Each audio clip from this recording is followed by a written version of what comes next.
E hoje nós chegamos com vocês ao 8º mandamento. Não deu para a gente encerrar os 10 mandamentos esse ano, mas eu fico devendo os 2 últimos mandamentos para o próximo ano, no início do ano. Eu gostaria de convidá-los a que vocês pudessem abrir a palavra de Deus na lei do Senhor, na lei moral de Deus, livro de Êxodo, capítulo 20. Verso 15, nós vamos concentrar a nossa atenção nesta noite. Êxodo, capítulo 20.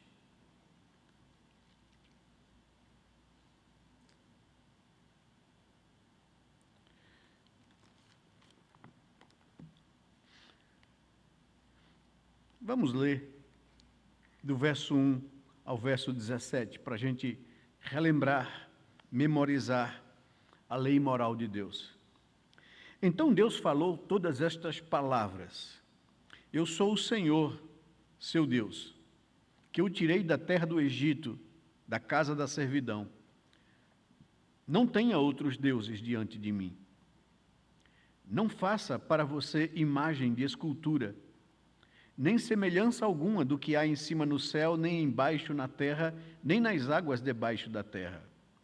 Não adore essas coisas, nem preste culto a elas, porque eu, o Senhor, seu Deus, sou Deus zeloso, que visito a iniquidade dos pais nos filhos, até a 3ª e 4ª geração daqueles que me odeiam. Mas faço misericórdia até 1000 gerações daqueles que me amam e guardam os meus mandamentos. Não tome o nome do Senhor, seu Deus, em vão, porque o Senhor não terá por inocente o que tomar o seu nome em vão.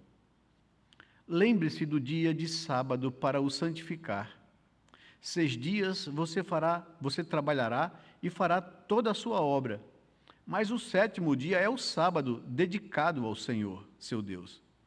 Não faça nenhum trabalho nesse dia, nem você, nem o seu filho, nem a sua filha, nem o seu servo, nem a sua serva, nem o seu animal, nem o estrangeiro das suas portas para dentro. Porque em 6 dias o Senhor fez os céus e a terra, o mar e tudo o que neles há, e ao 7º dia descansou. Por isso o Senhor abençoou o dia de sábado e o santificou. Honre o seu pai e a sua mãe, para que você tenha uma longa vida na terra que o Senhor, seu Deus, lhe dá. Não mate, não cometa adultério, não furte, não dê falso testemunho contra o seu próximo, não cobice a casa do seu próximo, não cobice a mulher do seu próximo, nem o seu servo, nem a sua serva, nem o seu boi, nem o seu jumento, nem coisa alguma que pertença ao seu próximo. E o verso 15, só para a gente guardá-lo, não furte. Pai amado, nós queremos te louvar por mais um dia que o Senhor nos concede de vida, para podermos viver e glorificar o teu nome com as nossas ações, com o nosso comportamento, com as nossas palavras, com o convívio no meio de pessoas que precisam ver a tua luz brilhar, e o Senhor usa as nossas vidas para isso. Ajuda-nos, ó Senhor Deus, a vivermos sempre, a cada instante, com essa consciência de que o Senhor nos colocou em meio a pessoas, para que nós testemunhasse da tua graça, do teu evangelho, testificasse do teu amor, Senhor. E nesse momento que nós estamos aqui, paramos o nosso trabalho, e enquanto nos achegamos ao Senhor para te buscar, pedimos em nome de Jesus que o mesmo Espírito que inspirou o autor sagrado a registrar a tua lei, ele possa iluminar a nossa mente, para que possamos compreender o alcance e a abrangência dela em nossas vidas. Fala ao nosso coração nessa noite, Pai, esclarece para a gente esse mandamento, para que possamos viver a nossa vida para o teu inteiro agrado. É o que nós te pedimos, em nome de Jesus, Pai. Amém, Senhor Deus, amém. Êxodo capítulo 20, verso 15, não furte. Eu sempre tenho buscado o texto no Novo Testamento ou em alguma outra parte da Bíblia, onde o autor, inspirado pelo Espírito Santo, abrange a compreensão do texto e aplica às nossas vidas. Nesse sentido, você vai ver Paulo escrevendo aos Efésios, aplicando o 8º mandamento a eles. Lá no capítulo 4 da sua carta, no verso 28, ele diz assim, entre outros mandamentos, entre outras orientações, ele diz: aquele que roubava ou que furtava, não roube mais. Pelo contrário, trabalhe, fazendo com as próprias mãos o que é bom, para que tenha o que repartir com quem estiver necessitado. Não furte, disse Moisés na lei moral de Deus. Paulo diz: aquele que furtava, não furte mais.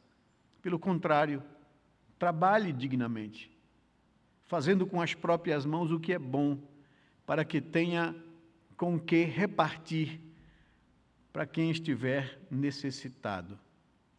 Nós vimos aqui com vocês, nós vimos expondo a lei de Deus, os 10 mandamentos nesse ano, e a lei de Deus, ela é a regra para se obter uma vida feliz e bem-sucedida.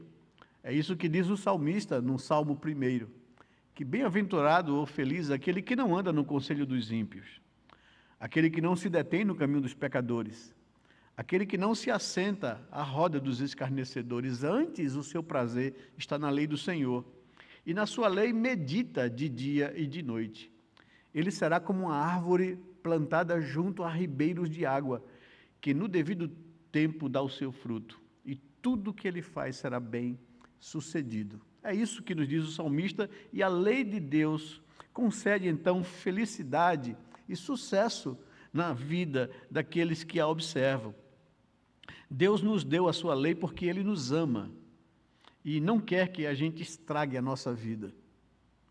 Por ela, Ele nos mostra como alcançar a felicidade. Josué, capítulo 1, versículo 8, nos diz que medita na lei de Deus dia e noite e tenhas cuidado de aplicar à sua vida todos os seus princípios. Então você será próspero e bem-sucedido em tudo o que você fizer na vida. É o que nos diz a palavra de Deus. Além disso, Tiago a chama de lei da liberdade, no capítulo 1, no verso 25 da sua carta. Isso quer dizer que é pela observação de seus preceitos que o homem é liberto da escravidão do pecado. Foi o próprio Senhor Jesus que nos disse que conheceríamos a verdade e a verdade nos libertaria. Libertaria da ignorância, libertaria da escravidão do pecado. Jesus orou ao Pai para que fôssemos santificados na verdade. E ele afirma: a tua palavra é a verdade. João 17, 17. E por fim, é pela obediência à lei de Deus que podemos demonstrar que nós o amamos. Pois Jesus falou, e João registrou no capítulo 14, no verso 21 do seu Evangelho, as palavras de Jesus dizendo que aquele que tem os meus mandamentos e os guarda, esse é o que me ama. Então nós demonstramos amor a Deus quando nós levamos em conta a sua lei, quando nós a observamos, a obedecemos. Nós mostramos a Deus que nós o amamos. Nas últimas exposições, nós entramos na segunda tábua da lei, que contém 6 mandamentos. Na segunda tábua da lei, o Senhor estabeleceu o padrão de nosso relacionamento com os nossos semelhantes. Enquanto a primeira tábua da lei, Deus estabelece o nosso relacionamento para com Ele, na segunda tábua da lei, Ele estabelece o nosso relacionamento para com os nossos semelhantes. E nela nós encontramos todas as orientações de como Deus quer que convivamos uns com os outros. Nós vimos aqui, estudando a segunda tábua da lei, o 5º mandamento. Vimos que o 5º mandamento, honrar pai e mãe, diz respeito a como devemos lidar com o princípio de autoridade estabelecida por Deus. Isso para o bem-estar do ser humano, no convívio e nas relações da família, da igreja e do Estado. Nós vimos que o mandamento abrange a vida, né? E começa em casa, na família. Por isso o mandamento trata de honrar pai e mãe. Nós vimos aqui que se nós tivermos um bom relacionamento saudável na família, se nós respeitarmos os nossos pais como autoridade de Deus e representantes de Deus na nossa vida, se nós entendermos isso e considerarmos as suas instruções, nós não teremos problemas em nenhuma outra área da vida, nem na escola com os professores, nem no trabalho com os chefes, né? Nem com a polícia, nem com o juiz, nem com o governo.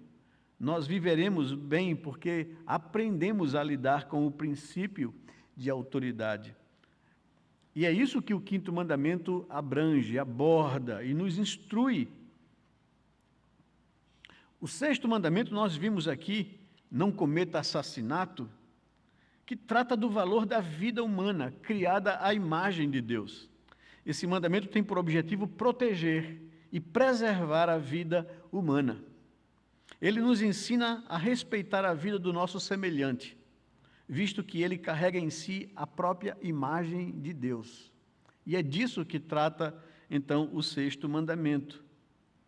Vimos também o sétimo mandamento, não cometa adultério. Esse mandamento trata da santidade do sexo, do valor do matrimônio, do casamento, criado por Deus. Este mandamento nos proíbe ferir a santidade do sexo, nos proíbe desviar o propósito pelo qual Deus nos criou seres sexuados. Há uma relação do sétimo com o sexto mandamento. O sexto mandamento, não cometa assassinato, exige o respeito à santidade da vida, enquanto o sétimo mandamento, não cometa adultério, exige o respeito à santidade do sexo, através do qual a vida humana é propagada e continuada no mundo. Agora, somos desafiados a estudar e entender o oitavo mandamento. Não furte. Todos sabem que furtar, que roubar é algo errado. Mesmo as pessoas que não leem a Bíblia, que não conhecem o oitavo mandamento, não furtarás, sabem que é errado. Furtar é se apropriar ou tomar algo que não nos pertence, algo que não foi fruto do meu trabalho, do meu suor, do meu esforço. A palavra hebraica para referir-se a furtar é a palavra ganaf, e significa literalmente levar algo para si de forma discreta ou indevida. Furtar é apropriar-se indevidamente de bens, propriedades, que não são seus, que pertencem a outra pessoa por direito. Agora, a pergunta que nós fazemos é o que o oitavo mandamento proíbe? Até parece simples. No entanto, muitas pessoas não entendem o seu sentido, ou, como nós sempre enfatizamos aqui para vocês, a sua abrangência, o seu alcance. O que ele aborda? Do que ele nos chama a atenção? Nós temos aprendido aqui que a lei moral de Deus, contida nos 10 mandamentos, diz respeito a todos os aspectos da vida. Que nós não podemos apenas reduzir alguns dos mandamentos, ou interpretá-los de forma simplória. Então é preciso procurar entender o alcance e a abrangência desse oitavo mandamento. Pois o oitavo mandamento trata da dignidade do trabalho, o respeito e a santidade da propriedade privada. A propriedade, bens ou riqueza são criados por Deus e confiados ao homem para seu uso na glorificação e no serviço de Deus. É, portanto, um compromisso administrativo, de mordomia, de saber lidar, cuidar daquilo que Deus nos confia. Mas antes de entrarmos na busca de compreendermos esse mandamento, é preciso relembrar uma importante regra de interpretação. Cada mandamento da lei é ao mesmo tempo positivo e negativo. Ou seja, em cada pecado proibido há um dever ordenado. E em cada dever ordenado há pecados proibidos. Esse é um princípio que nós sempre aqui lembramos a vocês, para que a gente não esqueça. Deixe-me dar alguns exemplos para que isso fique muito claro na cabeça da gente. Qual o pecado proibido no 8º mandamento? Não furtar. Ou seja, não tire nada de ninguém, não roube aquilo que não é seu, fruto do seu trabalho. Então, qual é o dever ordenado neste mandamento? E aí você vai ver Paulo aplicar isso em Efésios 4:28. Trabalhe honestamente. Aquele que furtava, não furte mais. Aquele que era desonesto nos seus negócios, não seja mais.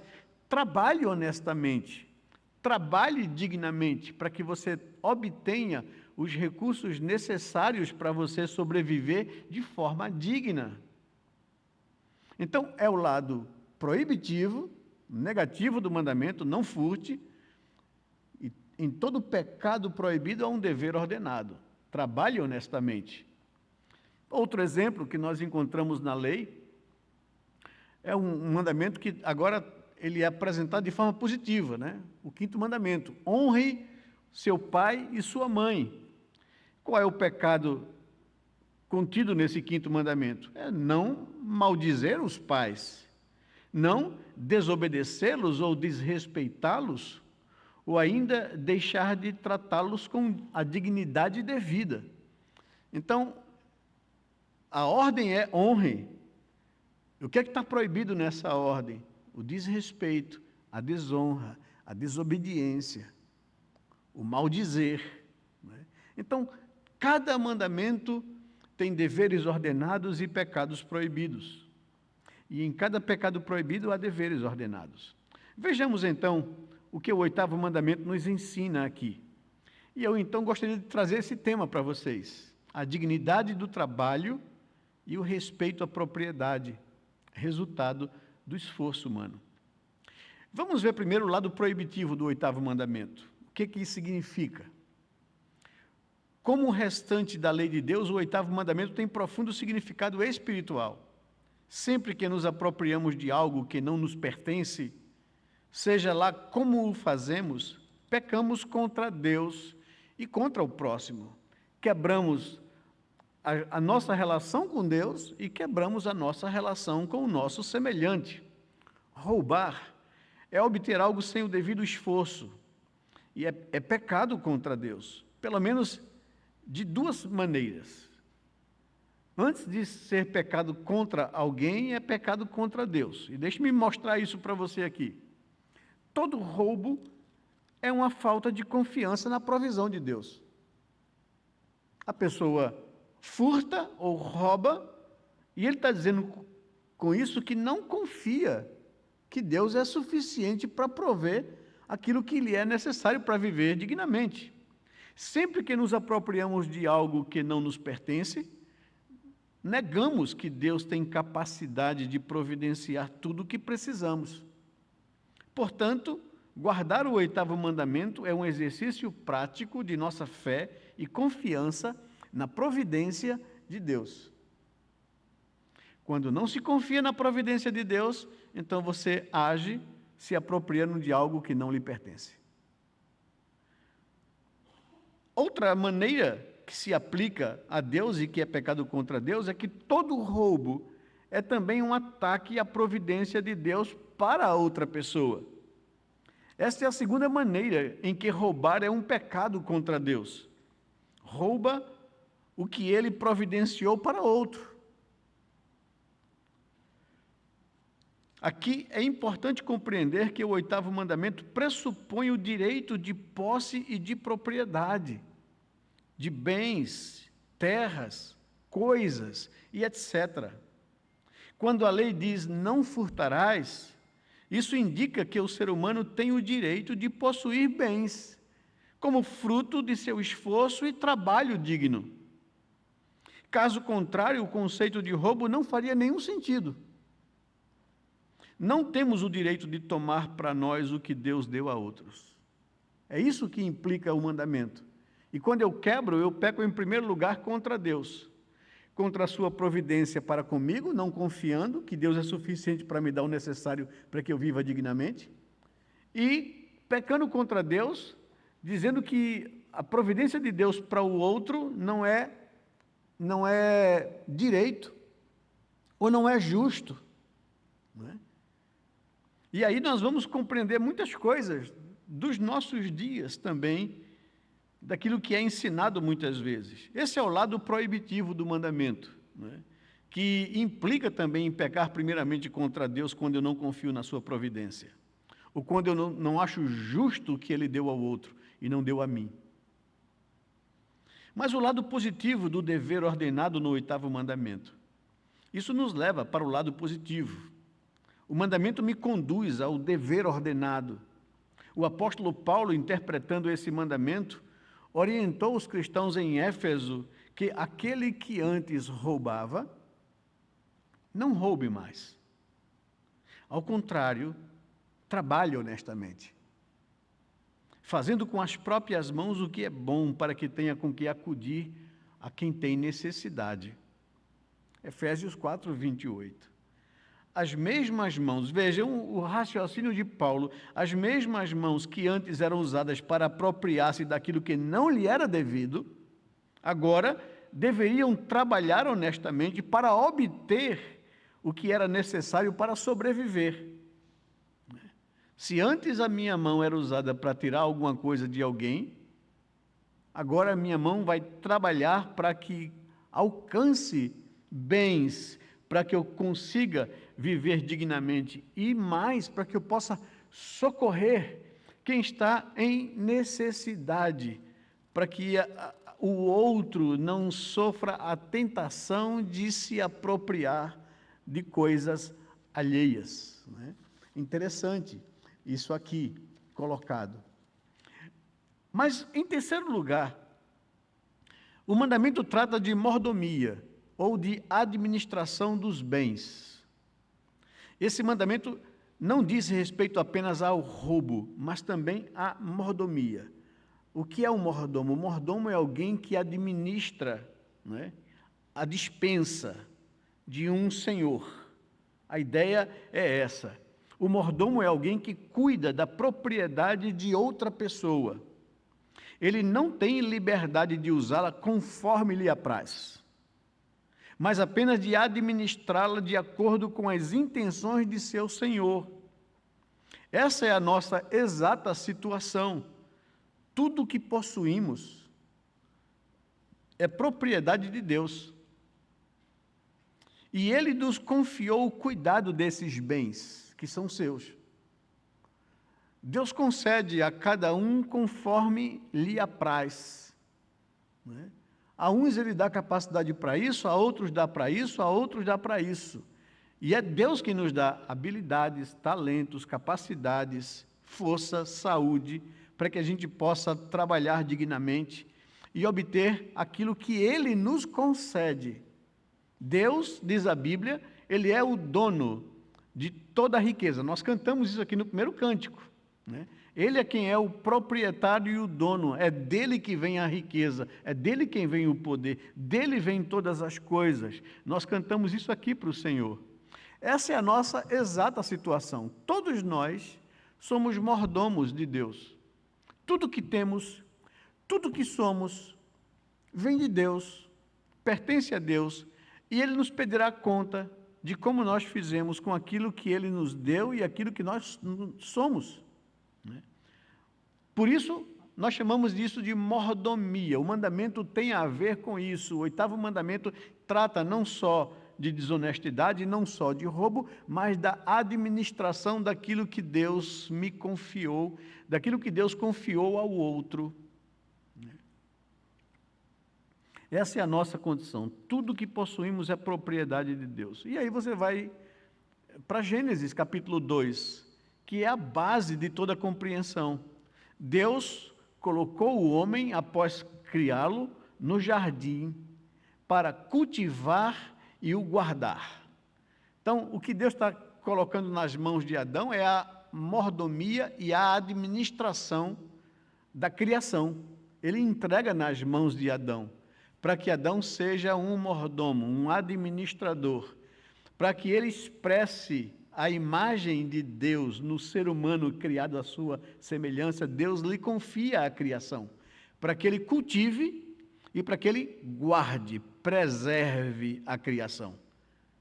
Então, Adão aqui tinha essa responsabilidade dada a ele por Deus, assim também todos nós. Deus nos concedeu a vida, e Ele quer que nós administremos a nossa vida com todas as habilidades que Ele nos concedeu, e use isso para a glória dEle, sendo bons mordomos de Cristo.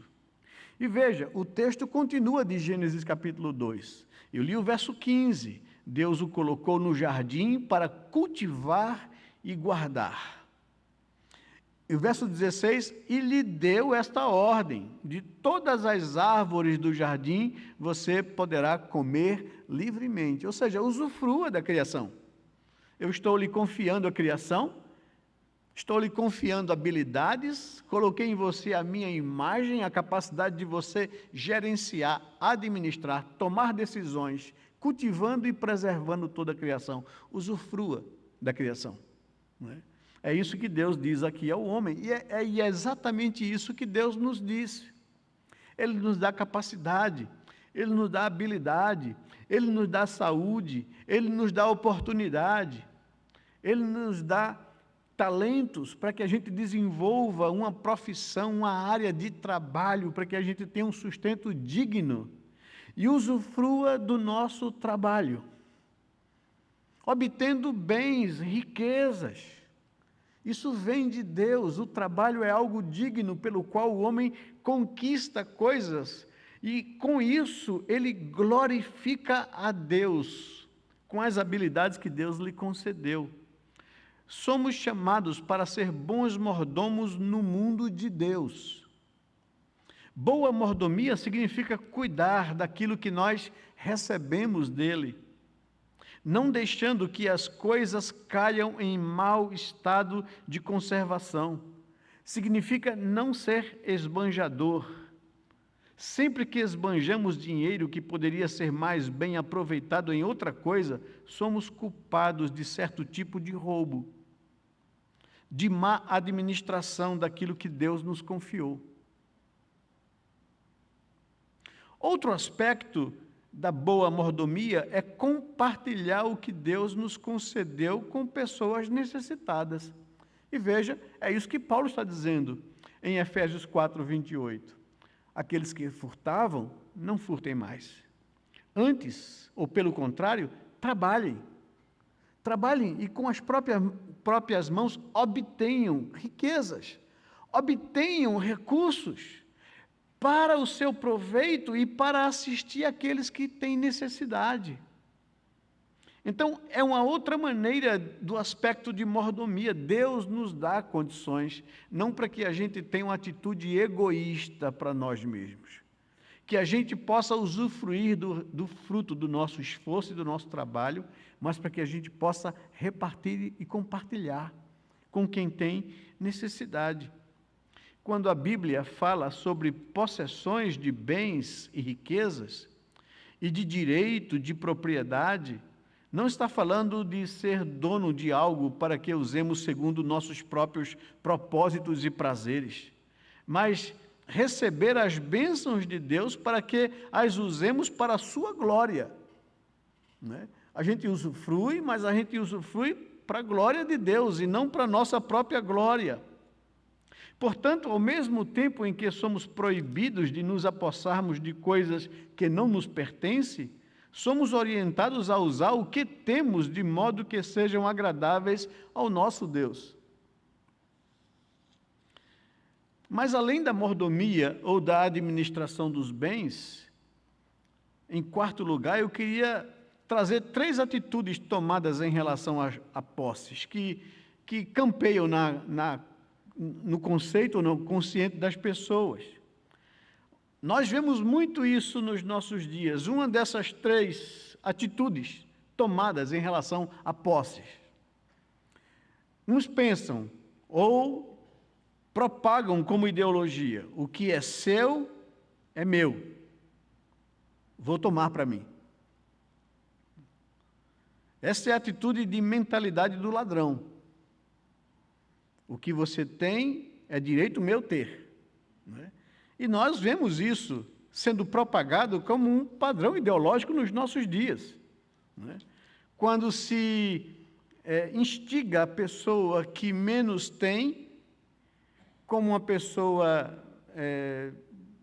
não privilegiada, e a pessoa que trabalhou, que se esforçou para obter, ele é o egoísta, né? O termo usado dele é o capitalista selvagem, que enriqueceu às custas do pobre. Né? Então, temos o direito de tomar aquilo que ele obteve. Né? Então, isso é muito comum nos nossos dias, essa ideologia comunista ou socialista, né? De que o rico é o mal, aquele que obteve sucesso na sua vida profissional, aquele que trabalhou com esforço e obteve o resultado do seu trabalho, de alguma forma ele é mau, e aquele que menos tem, ele é a vítima, né, de uma sociedade egoísta. Isso é uma mentalidade: o que é seu é meu, eu vou tomar para mim. Né? O que é meu, outra mentalidade, é meu, eu vou guardar para mim. Fui eu quem trabalhei, fui eu que conquistei, fui eu que consegui, então eu vou guardar para mim.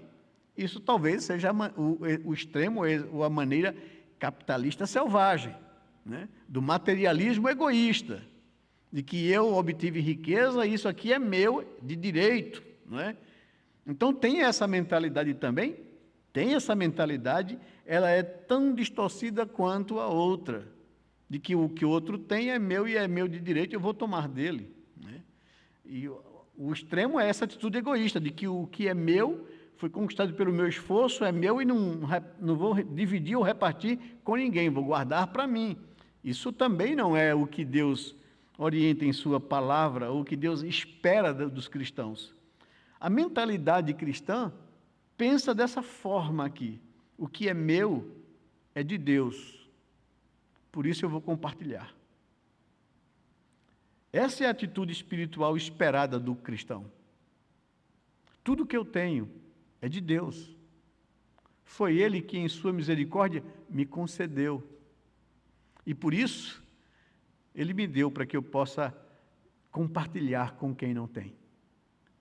É essa atitude voluntária, né, de entender que o que Deus me concedeu para que eu administre para a sua glória. E não é uma coisa que eu conquistei com a força do meu braço. Por isso eu tenho direito sobre essas coisas.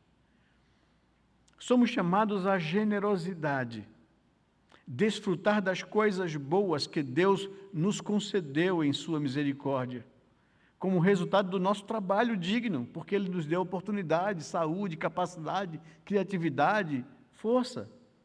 Desejar que outros também usufruam das mesmas bênçãos a nós concedidas é uma forma de compartilhar as bênçãos recebidas de Deus. Essa é a mentalidade de Paulo. Se antes você era desonesto e furtava, ou se antes você obtinha coisas de forma desonesta, não faça mais isso, abandone isso e coloque no lugar um trabalho digno e honesto, com as suas próprias mãos, para que você tenha recursos e para que você possa partilhar com aquele que necessita.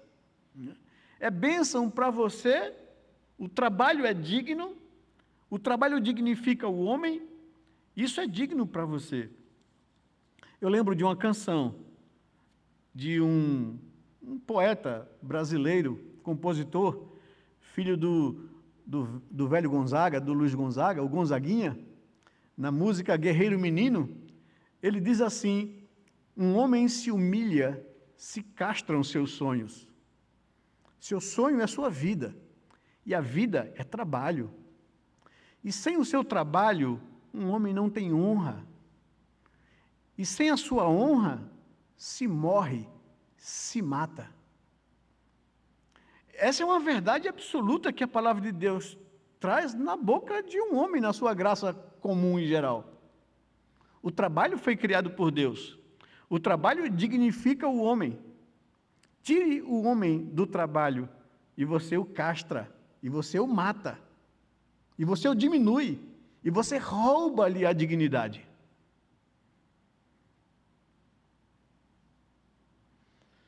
E para aqueles que acham que obter riqueza é a coisa mais importante, se tornam idólatras do dinheiro, né? Eu penso num outro poeta, né, popular, da música brasileira, Frejá. Na composição Amor para Recomeçar, ele diz que eu desejo que você ganhe dinheiro, pois é preciso viver também. E que você diga a ele, ao dinheiro, pelo menos uma vez, quem é mesmo o dono de quem. Que ele não seja o seu dono, mas que você seja o dono dele, saiba usá-lo para a glória de Deus e para o bem do outro. Esse é o princípio que o cristianismo nos traz. Diferente de uma mentalidade socialista, egoísta, né, que tira de quem tem para dar a quem não tem, né, ou de uma atitude ou ideologia egoísta, capitalista, né, que diz, não, eu conquistei, é meu e eu não divido com ninguém. O cristianismo traz outra proposta. O que eu tenho, obtive pelo favor e misericórdia de Deus, e por isso eu posso compartilhar e exalar o bom perfume de Cristo Jesus. O que Deus nos ensina com a mordomia é que as coisas não tenham domínio sobre mim, mas que eu tenha domínio sobre essas mesmas coisas. Toda vez que dou, que compartilho, que divido, eu declaro que o dinheiro não me controla. A generosidade constante é um desendeusamento constante do dinheiro. Toda posse temporal pode ser transformada em riqueza eterna. Veja que a Bíblia traz esse princípio. Transformar posse temporal em riqueza eterna. Jesus falou sobre isso em Mateus capítulo 6. Abra sua Bíblia em Mateus capítulo 6, verso 17 ao verso 19. Mateus 6, 19 a 21, desculpe. Mateus 6, 19 a 21. Diz assim o texto da palavra de Deus: não acumulem tesouros sobre a terra, onde as traças e a ferrugem corrói, e onde ladrões escavam e roubam. Mas ajuntem tesouros no céu, onde as traças e a ferrugem não corrói e onde ladrões não escavam nem roubam. Porque onde estiver o teu tesouro, aí estará também o seu coração. Veja como o Senhor está dizendo isso. Olha, não vive a sua vida para somente trabalhar e acumular, e colocar nisso a sua confiança, a sua esperança futura, né? Seja rico, não de coisas, mas rico de graça espiritual. Acumule tesouros no céu. E como é que se acumula tesouro nos céus, né? Paulo escreve a Timóteo na sua primeira carta, no capítulo 6, versos 17 a 19, e ele nos diz isso. Ele orienta Tito. Tito, eu queria te orientar para que você pudesse ter uma palavra para as pessoas que são abastadas na igreja. Pessoas a quem Deus tem abençoado financeiramente, materialmente. Pessoas que têm empreendido e têm conquistado riquezas com o seu empreendimento. Tudo isso também vem de Deus. Isso não é mal. Trabalhar, ganhar dinheiro, não é mal. É bênção de Deus, é fruto do trabalho, do empreendimento. Mas como eu uso isso é o que pode ser o problema do meu coração. Verso 17, escrevendo a Timóteo, o apóstolo Paulo orienta Timóteo como pastor em Éfeso a ensinar isso às igrejas. Ele diz, no versículo 17, do versículo 17 a 19, daqui do texto, ele diz assim: exorte aos ricos no presente mundo, que não sejam arrogantes, nem orgulhosos por serem ricos, evidentemente, nem ponham a sua esperança ou confiança na instabilidade ou na incerteza da riqueza, mas em Deus. Coloque a sua confiança em Deus, coloque a sua esperança em Deus, que tudo nos provê rica e generosamente para o nosso deleite, prazer e satisfação. Exorte para que eles façam o bem, sejam ricos em boas obras, generosos em dar e prontos a repartir, a compartilhar. Dessa forma, eles acumularão para si um tesouro nos céus. Isso sim é um firme fundamento para a era que há de vir, a eternidade. E assim possuirão a verdadeira vida e a verdadeira felicidade. Veja o conselho de Paulo, como ele aplica o princípio, né? Como ele entende isso, que Deus nos criou com habilidades, com capacidades. É Deus que nos concede saúde, oportunidade, né? E nós glorificamos a Deus quando usamos essas coisas como um bom mordomo de Cristo para a glória de Deus. Nós, em nossos símbolos de fé, afirmamos que o fim principal pelo qual Deus criou o homem é para glorificá-lo e deleitar-se nele para sempre. Mas a pergunta prática é: como é que eu glorifico a Deus? Como é que você pode glorificar a Deus? Ou seja, use de forma inteligente, use de forma zelosa tudo aquilo que Deus lhe concedeu para que você possa glorificar a Deus com a sua vida, com o seu trabalho digno. E faça isso para que você possa ter como ajudar aqueles que passam por alguma dificuldade. Toda posse temporal pode ser transformada em riqueza eterna. Esse é o princípio que o 8º mandamento quer nos chamar a atenção. Mas deixe-me encerrar trazendo ainda um ponto que eu gostaria de colocar para vocês. Eu queria tratar sobre a quebra desse mandamento em relação a Deus.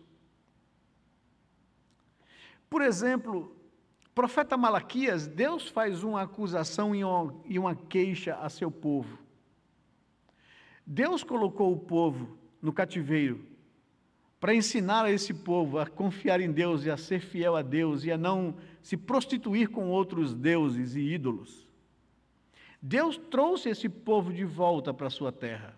A terra estava devastada, eles estavam empobrecidos, eles vieram como escravos e Deus disse: venham, eu dou a vocês a liberdade de novo, reconstruam Israel, reconstruam Jerusalém. Comece pelo templo, que é a representação da habitação de Deus no meio de vocês. Depois vocês vão para suas casas e construam suas casas, reconstruam a cidade, as muralhas, reconstruam a vida econômica do país. Mas aquele povo começou a inverter as coisas, e cada um se ocupava nos seus próprios palácios, nas suas casas, e esqueceram ou abandonaram o templo. O profeta Malaquias pergunta à nação de Israel: é possível o homem roubar a Deus? Ele está tratando do 8º mandamento em relação a Deus. É possível o homem roubar a Deus? A pergunta é retórica e explicitamente absurda. A resposta esperada era um sonoro não. Quem é louco, né? Quem é louco de ousar, querer roubar a Deus? Porém, Deus os acusa, por boca do profeta, de estarem cometendo esse absurdo. Deus afirma que o povo estava roubando a ele. Mas vocês estão me roubando, diz o profeta, em Malaquias 3, 8 e 9. O povo então questiona, dizendo: em que nós estamos roubando a Deus? E a resposta é: nos dízimos e nas ofertas. Então, nós podemos roubar a Deus. Se nós estamos retendo aquilo que Deus diz que é dele, que é santo a ele. E precisamos compreender o princípio do dízimo. Dízimo não é uma obrigação que o crente tem com a igreja local. Dízimo não é uma taxa de associação religiosa, que se você não pagar, não vai na sua carteirinha e você não entra no culto. Dízimo não é isso. Dízimo é uma relação de consciência e pessoal minha com Deus. É o reconhecimento de tudo que eu tenho provém da boa mão dele. De que 100% daquilo que eu tenho, que eu adquiri, ou que eu obtenho com o meu trabalho, é de Deus. Porque no dia que ele quiser tirar isso, ele tira. Ou arrumando uma demissão, ou me colocando uma enfermidade. É de Deus.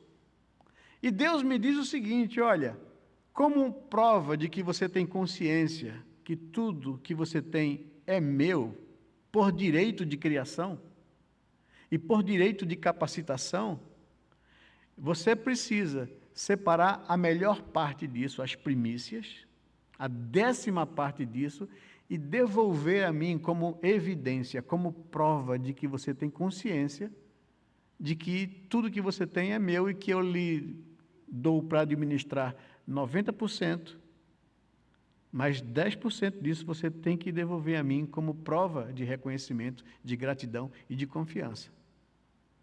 Isso é o dízimo. E essa é uma relação não com a igreja local, não com o pastor, não com a tesouraria da igreja. É uma relação pessoal minha com Deus. Por isso o profeta Malaquias está dizendo aqui, Deus falando ao povo, é possível o homem roubar a Deus? E a resposta é uma óbvia, não. Que absurdo é esse? E Deus diz, vocês estão me roubando. Quando vocês metem a mão naquilo que é santo ao Senhor e que não pertence a vocês. É incrível isso. Então, eu posso estar quebrando o 8º mandamento, retendo para mim aquilo que é de Deus. Que Ele requer isso de todo ser humano, em sinal de reconhecimento, de dependência e de confiança nele. A entrega do dízimo é um reconhecimento de que tudo que eu obtenho provém da boa mão de Deus. É Ele quem me dá saúde, capacidade, inteligência, talentos, oportunidade para obter o meu sustento, através de um trabalho digno. Ele me pede que eu separe a melhor parte e consagre a Ele como prova de reconhecimento e dependência da sua graça. Isso, eu me lembro bem de uma coisa, de uma cena familiar, que acho que no passado era muito isso, hoje não sei se hoje está mais assim não. A mesa do jantar lá em casa, meu pai, esperávamos que ele chegasse do trabalho, minha mãe preparava tudo aquilo, não é? Ou no almoço, não é? A melhor parte da carne, da refeição, era dele, por direito. Porque foi ele quem trouxe para casa. E quem que ousava pegar a melhor parte? Com isso, a minha mãe estava nos ensinando a honrar o meu pai, porque é ele quem nos dava o sustento. E sabe, Deus fala sobre isso no Antigo Testamento, quando ele fala das primícias. O que é o dízimo? O dízimo são as primícias do meu sustento. E é a melhor parte. E de quem é essa melhor parte? De Deus. Por isso ele está acusando o povo de roubar, de reter aquilo que era dele, a melhor parte. E veja, esse princípio do Antigo Testamento, as primícias, né, a melhor parte do rebanho, a melhor parte da lavoura, a melhor parte de Deus não queria um bezerro aleijado, defeituoso, tinha que ser o mais saudável, as primícias. Esse sim deveria ser dedicado a Deus. Os primeiros frutos. Então Deus não quer o resto do meu salário. Depois que eu paguei todas as contas, sobrou esse tantinho aqui, é minha oferta ao Senhor. Deus está dizendo, não, filho. Aí não é prova de confiança. Você tem que dar o melhor. A primazia, as primícias, o primeiro lugar é de Deus. Então, deixe-me dizer uma coisa a vocês, não falei isso como pastor, porque vocês não são ovelhas minhas aqui, a maioria, né? Faça um desafio, por isso que Deus faz esse desafio aqui em Malaquias, no versículo 10, no versículo seguinte. Deus está dizendo, olha, é por isso que vocês não têm nada, é por isso que não dá para chegar no final do mês, é por isso que a lavoura de vocês seca, dá praga, né? As crias abortam, é por isso, porque vocês estão roubando a mim. Façam uma coisa, e veja, Deus sabia, Deus estava escrevendo a um povo que estava voltando do cativeiro, um povo pobre, arrasado, com um país arrasado. E Deus está dizendo, vocês estão me roubando. Então, até mesmo escassez ou pobreza não é motivo para que eu retenha aquilo que é de Deus. Eu preciso aprender, e Deus diz isso, olha, tragam todos os dízimos à casa do tesouro e ponham-me à prova. Me provem, sejam fiéis e me ponham à prova. Vocês verão se eu não abrir as janelas dos céus e não derramar sobre vocês bênçãos sem medida. Por isso que eu digo, é uma questão pessoal do crente com Deus. E infeliz do pastor ou da igreja que usa isso para tentar forçar as pessoas a darem dízimo para que eles controlem. Eu sempre digo ao meu conselho, quando a gente está tratando de orçamento, veja, uma coisa é a parte de culto santa, onde as pessoas consagram a Deus os dízimos e as ofertas. Isso é uma questão pessoal da consciência dos crentes com Deus. A administração desses recursos aí é nossa responsabilidade diante de Deus. Como é que nós vamos fazer com esses valores que foram consagrados espontaneamente do povo para Deus? Aí sim Deus vai nos cobrar a justa administração, a clara administração, a transparente administração desses recursos. Mas não confunda, é uma coisa dos crentes com Deus. A nossa questão é administrar isso para a glória de Deus, e não é uma questão nossa. Então, mas também, eu posso roubar a Deus ou quebrar esse mandamento, quebrando o dia do Senhor, o dia de descanso. Roubamos a Deus quando não guardamos o dia dele. O dia é do Senhor. O dia de descanso, o Dominus, o Lord's Day, o dia do Senhor, ou, no bom latim, Dominus, domingo, é o dia do Senhor. Isso rouba de Deus a glória quando eu não guardo o dia, ou quando eu não separo esse dia exclusivamente para estar em comunhão com Deus. Ou o mau uso do tempo que Deus me concede. Roubamos a Deus quando usamos todo o nosso tempo e energia física para nossas próprias coisas, negligenciando os trabalhos que devem ser prestados ao reino de Deus. Precisamos compreender o desafio de viver conforme a proposta de Jesus aos seus discípulos. Buscai em primeiro lugar o reino de Deus e a sua justiça, e as demais coisas vos serão acrescentadas. Isso veio como um resultado de uma exortação.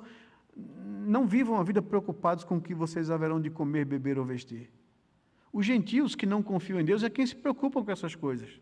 Busquem em primeiro lugar o reino de Deus e a sua justiça, e as demais coisas Deus acrescentará a vocês. É a mesma proposta de Malaquias capítulo 3, versículo 10. Me ponham à prova.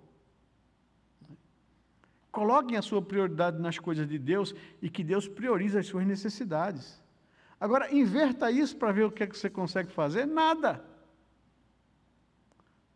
O que é que adianta o homem, por mais preocupado que esteja, ele não acrescenta um côvado ao curso da sua vida?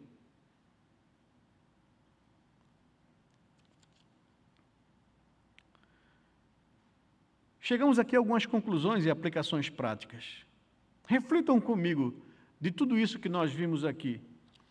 Toda a violação aos 10 mandamentos envolve alguma forma de roubo. Curvar-se aos ídolos é roubar de Deus a adoração que só a Ele é devida. Por isso, o 8º mandamento pode quebrar a primeira tábua da lei. Se eu quebro o dia do Senhor, se eu coloco outros deuses diante de Deus, se eu me curvo diante aos outros ídolos, eu estou roubando de Deus a adoração que só a Ele é devida. Profanar o sábado é roubar de Deus o seu dia santo. Assassinar é roubar a vida. Adulterar é roubar a pureza. Mentir é roubar a verdade. Assim, rouba-lhe a glória. O verdadeiro roubo é que todo pecado que cometemos desonra a Deus e rouba-lhe a glória que nossa vida lhe deveria dar. Como temos nos comportado em relação a este mandamento, é a pergunta. Temos roubado a Deus? A lei de Deus nos diz que tudo isso, ela nos diz tudo isso para mostrar que somos pecadores, que somos culpados e que precisamos urgentemente do Evangelho. O Evangelho é a boa nova de que Jesus morreu na cruz e ressuscitou para dar salvação a todo aquele que crê nele. Não sei se vocês conseguem compreender os 10 mandamentos. A cada exposição de cada um deles, todos nós vamos nos achar culpados. Não tem como você estudar com seriedade um mandamento, compreendê-lo e dizer assim, não, esse aqui não me pegou não. Não é? Caímos em todos. Somos culpados por todos.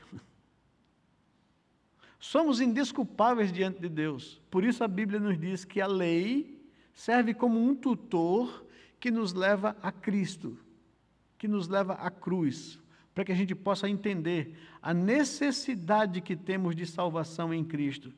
Ele morreu na cruz, no lugar de pecadores, mas especificamente no lugar onde os ladrões eram executados. Preste atenção a isso. Quando Jesus foi crucificado, foram crucificados com ele 2 ladrões. Um à sua direita, o outro à sua esquerda. Preste atenção nisso, por favor. Isso é muito importante para a vida da gente.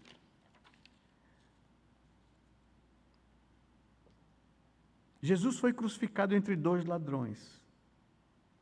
Mas no que diz respeito à justiça de Deus, haviam ali, na verdade, 3 ladrões. Porque aquela cruz no centro era o meu lugar. Era o seu lugar. Entenda isso.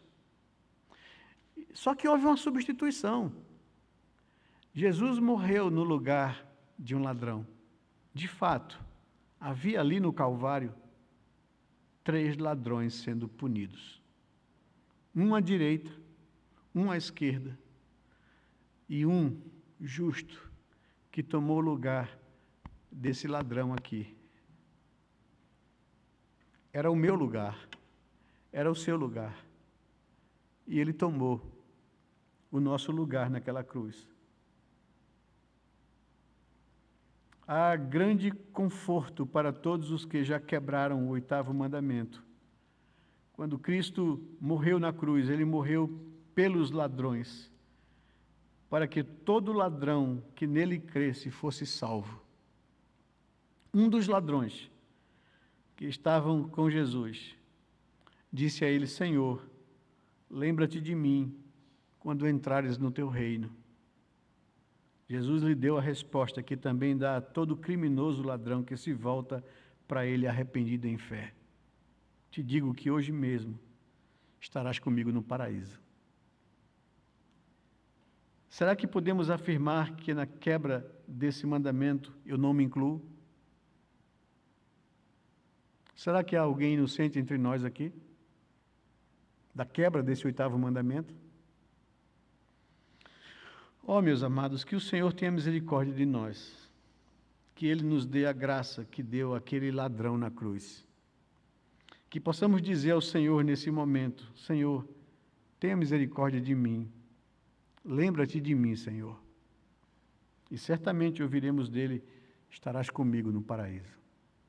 Que Deus nos abençoe, que Deus nos ajude a viver a nossa vida em gratidão àquele que nos amou e que deu a vida do seu Filho no nosso lugar, para que o castigo que hoje nos traz paz caiu sobre ele. E por causa dos seus ferimentos e pisaduras nós fomos sarados. Louvado seja o Senhor pelo Evangelho de Cristo Jesus. Amém?